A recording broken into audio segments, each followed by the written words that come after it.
Harga rumah makin tinggi. Milenial dan Gen Z makin susah beli rumah. Harga rumah makin tinggi, tapi gaji karyawan segitu-gitu aja.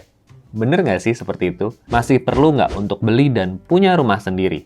Terus gimana caranya supaya kita tetap bisa nabung untuk beli rumah? Nah, pertanyaan-pertanyaan ini yang akan kita bahas di video ini. Stay tune!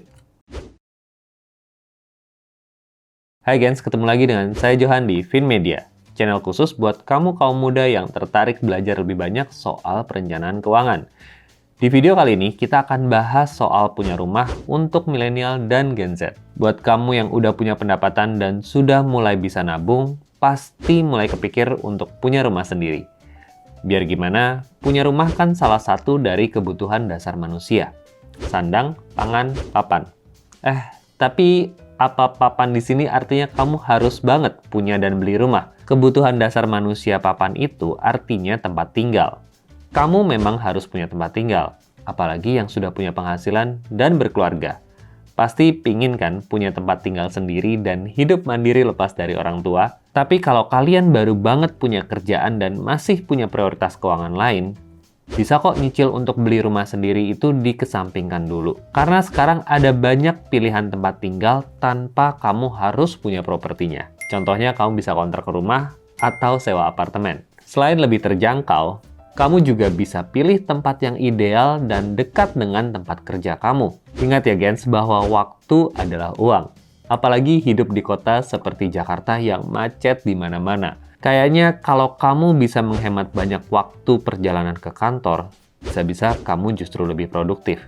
Jadi, sebelum kamu memutuskan untuk beli rumah, evaluasi kondisi keuangan dan rencana jangka panjang kamu dulu. Apakah tidak ada prioritas dan tujuan keuangan lain yang lebih penting? Apa kamu akan menetap di satu lokasi dalam jangka waktu yang lama, misalnya 10-20 tahun? Lalu, bagaimana dengan kerjaan dan karir kamu sekarang? Apa kamu akan bekerja di lokasi yang tetap dalam jangka panjang? Atau ada rencana berkarir di luar kota, bahkan di luar negeri? Setelah kamu memutuskan untuk beli rumah, kamu harus yakin dan punya komitmen untuk menyisihkan uang untuk KPR. Karena nantinya, cicilan KPR ini yang akan menjadi beban pengeluaran kamu paling besar. Dibatasin ya gens, maksimal nggak lebih dari 30% pendapatan kamu. Tapi, mampu nggak ya? Bukannya kenaikan harga rumah sudah mahal sekali sekarang. Kamu tahu nggak bahwa benar harga rumah sekarang sudah naik cukup banyak. Tapi kita coba ukur menggunakan indeks harga properti residensial ya. Dari tahun 2002, indeks harga rumah ada di angka 100. Di tahun 2022, indeks harga di 233. Artinya ada kenaikan 133% selama 10 tahun. Nah, bagaimana dengan gaji karyawan? Kita ambil patokan UMR ya. UMR Jakarta tahun 2002 adalah Rp591.266. Sementara UMR Jakarta tahun 2022 adalah Rp4.641.854. Ini berarti kenaikannya 685% loh gens, atau hampir 8 kali lipat. Tapi kok katanya beli rumah makin susah? Padahal kenaikan gaji lebih tinggi dibandingkan kenaikan harga rumah. Pertama, karena setiap rumah kenaikan harganya beda-beda, tergantung lokasinya. Ada yang naiknya memang dikit, ada yang naiknya gila-gilaan, terutama di lokasi yang strategis. Kedua, kebutuhan dan gaya hidup kita berubah seiring dengan perkembangan zaman. Kalau dulu mungkin kebutuhan dasar kita cuma makan, pakaian, dan tempat tinggal. Sekarang bertambah banyak loh, contohnya seperti hiburan, kesehatan, liburan, kemudian juga ada kebutuhan akan gadget. Dulu gaya hidup cukup sederhana, nggak ada online shop, handphone, kafe, dan sebagainya. Dengan perkembangan zaman dan gaya hidup yang sekarang, kita jadi kepaksa untuk keluarin uang lebih banyak, walaupun pendapatan juga lebih besar. Jadi, kamu tetap bisa kok beli rumah. Tapi memang harus ada gaya hidup yang dikorbankan dan punya komitmen jangka panjang. Lalu, berapa sih harga rumah yang mampu kita beli? Tentunya harus disesuaikan dengan pendapatan kamu kan? Yuk kita simulasiin. Idealnya, harga rumah yang dibeli itu maksimal adalah 5 kali pendapatan per tahun. Jadi contohnya nih, kalau gaji kamu 10 juta per bulan, per tahun itu kan dikali 12 ya, atau 120 juta rupiah. Nah, 120 juta rupiah tadi dikalikan 5 menjadi 600 juta rupiah. Nah, Untuk bisa punya rumah harga 600 juta rupiah, tentu kita harus memanfaatkan kredit kepemilikan rumah atau KPR. Idealnya, kamu harus bisa bayar DP paling tidak 30% dari harga rumah. Ini berarti setara dengan 180 juta rupiah. Wah, besar juga ya 180 juta.